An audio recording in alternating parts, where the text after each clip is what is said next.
ஹாசினி கொடநாடு கொலை மற்றும் கொள்ளை வழக்கு விசாரணைக்கு இன்று அதிமுகவினுடைய பிரமுகர் ஆஜராகி இருக்கிறார். தனிப்படை போலீசார் தொடர் விசாரணையானது மேற்கொண்டு வருகின்றனர். கோவை காவலர் பயிற்சி பள்ளி வளாகத்தில் அமைந்திருக்கக்கூடிய சிபிசிஐடி அலுவலகத்தில் கொடநாடு கொலை மற்றும் கொள்ளை வழக்கு குறித்தான தனிப்படை போலீசார் விசாரணையும் மேற்கொண்டு வருகின்றனர்.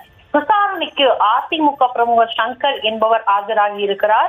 கொடநாடு பகுதிக்கு அருகில் வசிப்பவரும் அடிக்கடி கொடநாடு பங்களாவுக்கு வந்து செல்பவர் என்ற அடிப்படையில் தான் இவருக்கு சம்மனானது அனுப்பப்பட்டிருந்தது. அதன் அடிப்படையில் தான் இன்று அதிமுக பிரமுகர் சங்கர் என்பவர் ஆஜராகி இருக்கிறார். தனிப்படை போலீசார் வழக்கில் சம்பந்தப்பட்டவர்களிடம் நடத்திய விசாரணைக்கு அடிப்படையில் தான் பலருக்கு இன்றைய தினமானது சம்மன் அனுப்பப்பட்டிருந்தது. இதுவரை இந்த கொலை சம்பவம் தொடர்பாக கிட்டத்தட்ட 240க்கும் மேற்பட்டவரை சிபிசிஐடி போலீசார் விசாரணை நடத்தக்கூடிய சூழலில் இன்று அதிமுக பிரமுகர் சங்கர் என்பவருக்கும் ஆஜராகி சம்மன் அனுப்பப்பட்டதன் மூலம் இந்த விசாரணையானது மேற்கொள்ளப்படுகிறது.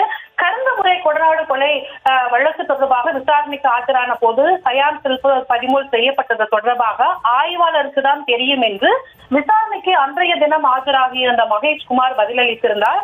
அதன் அடிப்படையில் அதாவது இன்றைய தினம் 27ஆம் தேதி கொடநாடு எஸ்டேட் மேலாளர் நடராஜ் அவருக்கும் சம்மனானது அனுப்பப்பட்டிருந்தது. சிபிசிஐடி வழக்கு விசாரணை துவங்கப்பட்டு முதல் முறையாக இவருக்கும் சம்மன் அனுப்பப்பட்டது ஒரு முக்கிய நகர்வாகத்தான் பார்க்கப்பட்டது. அதன் அடிப்படையில் பல பேருக்கு சம்மன் அனுப்பப்பட்டிருந்த நிலையில் இன்றைய தினமான அதிமுக பிரமுகர் அவர்கள் ஆஜராகி இருக்கிறார்.